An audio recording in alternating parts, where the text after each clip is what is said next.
What is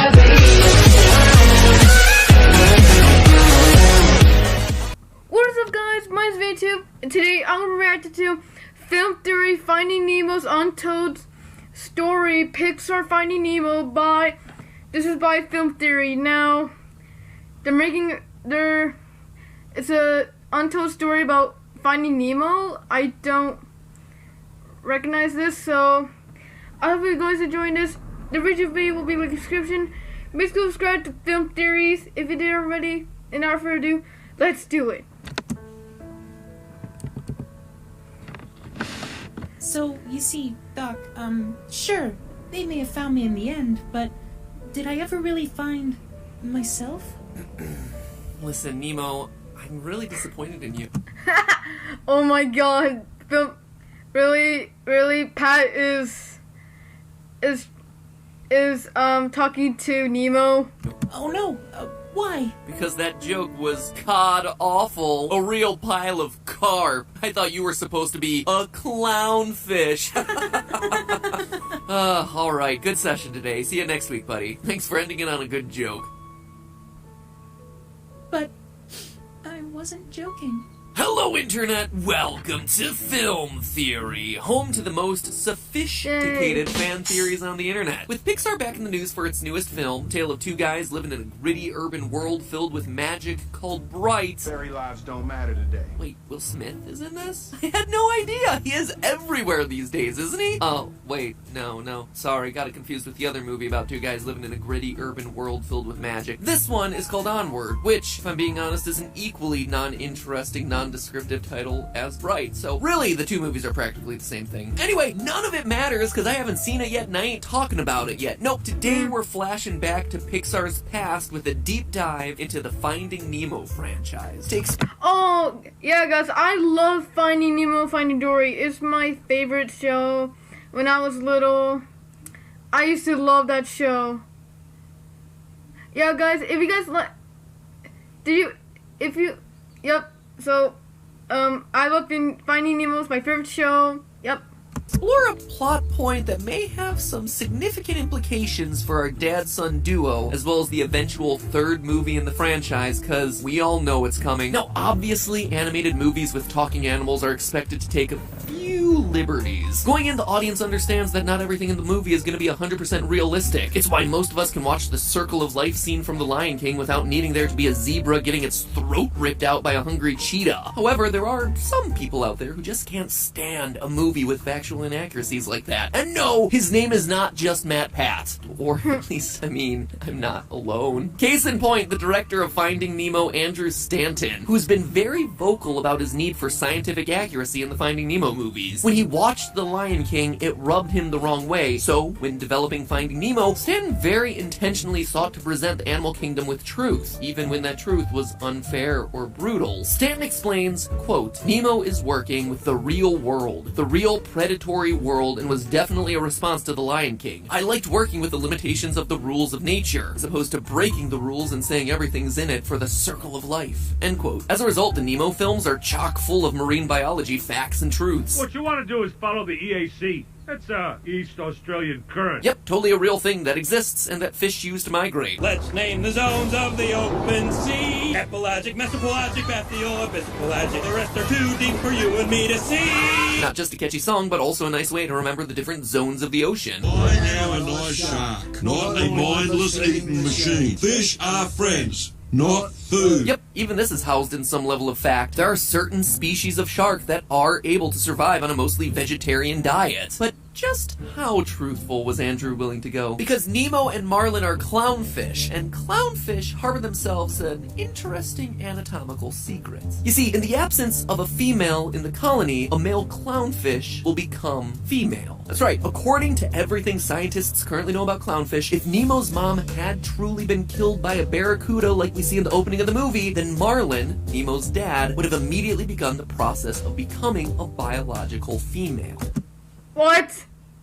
I don't get this untold story at all. That's because clownfish are what's known as protandrous hermaphrodites, which means that they're born with immature reproductive organs. The male organs develop first, around the age of 2, and the female organs only develop later should the clownfish's colony need him to step up, because clownfish colonies have themselves only one female at a time, and she only mates with the dominant male. If and when the female dies, the dominant male then steps up and turns into the dominant female. But that's not the big reveal I'm talking about when it comes to Finding Nemo. No, there's one last twist to the story. With our dominant male, in this case Marlin, now female, it leaves Oh my god, that is scary. the role of the dominant male vacant, which means that one of the immature males from the colony has to move up into the role of the breeding male. But in Nemo's colony, there's only one other fish to fill that role, Nemo himself. Meaning that when Marlin transitions into a biological female, Nemo would then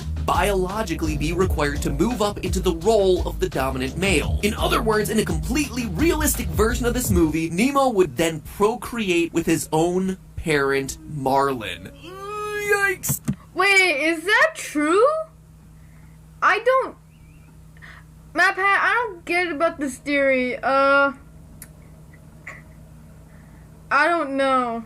I know our unofficial tagline is ruining your childhood, but seriously, this one is really gunning for that title. Now, in all seriousness, surely Disney doesn't intend for their animated family franchise to be interpreted this way, right? I mean, we see a whole lot of Marlin after his wife Coral dies, and everyone, including Marlin himself, only ever identify him as being male, without question. A year later, during the events of Finding Dory, Marlin is still being referred to as a he, and there's certainly no evidence that Marlin and Nemo are, you know, taking a role in the anemone. In Finding Dory, the two of them still live alone without any signs of tiny clowns around. Sorry, tiny clowns led to a scary visual there. Tiny underwater clowns are the stuff of nightmares. Let me rephrase that. The two still live alone without any signs of tiny clownfish around. What was that you said, Andrew Stanton? I liked working with the limitations of the rules of nature as opposed to breaking the rules. Probably regret making that comment now, huh? Then again, Stanton very clearly did his research on clownfish. He sought to show the animal kingdom in a realistic light, and it appears everywhere you look. Coral and Marlin embody the typical clownfish family dynamic to a T. As the most dominant member of their schools, female clownfish are the ones who venture out of the anemone and defend their homes against predators, while male clownfish tend to the children and rarely stray far from the anemone. Coral, in true female clownfish fashion, does not back down from the barracuda and dies defending her eggs. Likewise, Marlin is nurturing and overcautious about straying too far from home. Clownfish are basically the only fish in the sea that don't get stung by an anemone, and the films are sure to toss that factoid in there too.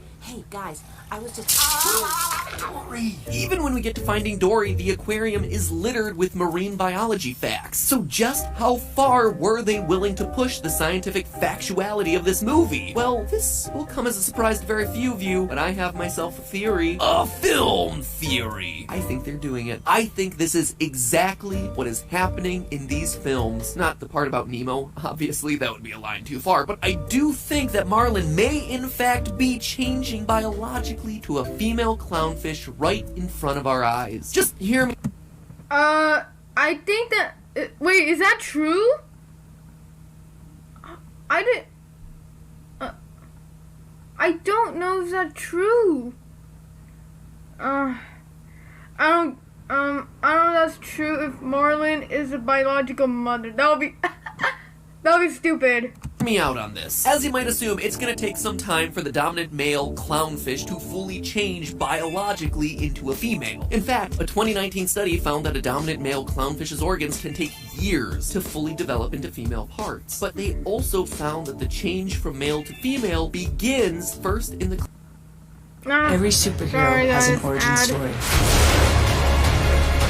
We all got our start somewhere.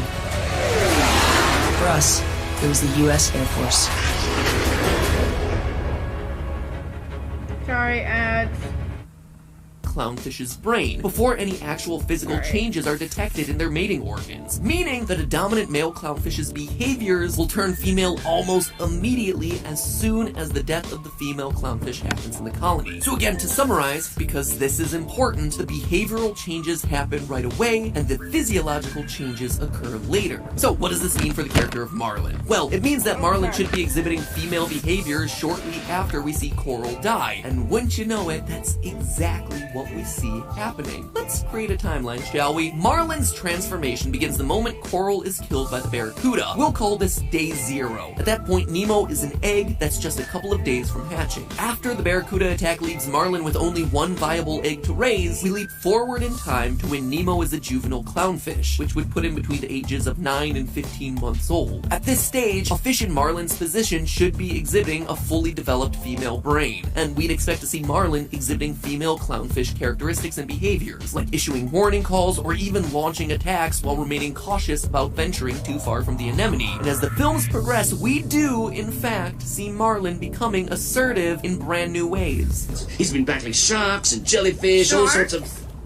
That can't be him. Are you sure? What was his name? Some sort of sport fish or something. Tuna? Trout? Marlin? That's it! Marlin! The little clownfish from the reef. It's my dad! He took on a shark! I heard he took on 3. And Marlin certainly does remain cautious about venturing too far from the anemone, even throughout the course of Finding Dory, which occurs 1 year later. So this means at the conclusion of Finding Dory, we're roughly 2 years from day 0, approximately 9 to 15 months at the end of the first movie, plus 12 months in the second movie, or about 24 months total. Nemo is now 2 years old, and theoretically Marlin has been undergoing this changing process for 2 years. Does this theory hold water based on the timeline of events? Yes. You see, the 2-year mark just so happens to be the pivotal point in time for both Nemo and Marlin. For Nemo, he's reached the end of his adolescence. Clownfish reach reproductive maturity at the 2-year mark. So Nemo is on the very cusp of this moment when Finding Dory concludes. This means that the next time we see Nemo, he's finally going to be able to step up into the role of the breeding male. But as we all know, it takes 2 to underwater tango, and at the 2-year mark, Marlin is still likely going through his transformation. In that 2019 study I referenced earlier, researchers observed the changing clownfish for a 3-year period. When the study concluded after those 3 years, only 3 of the 17 males had fully completed the gonadal change to females. So all of this is to say, when Finding Dory concludes, we wouldn't expect clownfish in Nemo and Marlin's positions to be rubbing fins, but we would expect them to start the process in the near future. So this feels like a smart place for Disney to end its family-friendly franchise, because from here on out, things are going to start to get #awkward. So there you have it, folks. This is why we're never going to get Finding Nemo 3, because if the director is truly committed to scientific accuracy in his movie, then there is no world where a Nemo 3 could happen. Surely nothing could convince Disney. No more Finding Nemo 3? Oh no, that's gonna be sad. Ugh. I think this is true about why they're not making a Finding Nemo 3. Is this? Oh my god, I think this is true. I don't know.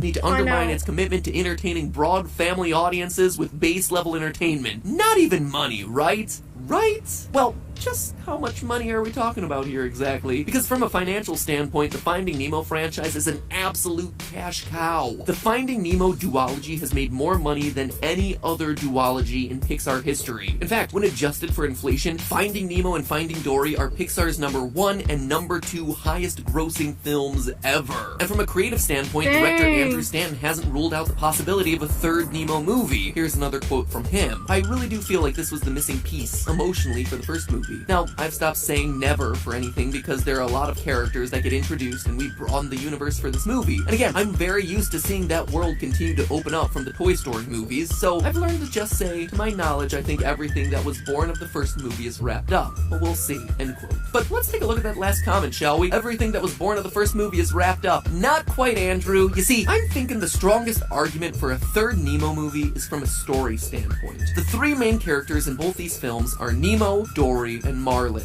First, Marlin found Nemo in Finding Nemo, then Marlin found Dory in Finding Dory, and up next, naturally, we would expect Marlin to find Marlin. This won't be so much a physical search for Marlin, as it is a story of internal discovery, as Marlin shoulders new gender roles amid his own biologically mandated role change. It's like a marine biologist's version of Transparent. He's discovering himself as a new fish, as the fish that he was always born to be. I mean, that'll be kind of tough to cut out for China there, Disney, but then again, some things are bigger than China. Disney could definitely use the PR after being pummeled in recent years for its lackluster portrayal of LGBT+ characters. And let's face it, a story like this is still rooted in the real-world science that Andrew Stanton founded these movies on in the first place. But hey, that's just a theory. A film theory. And cut.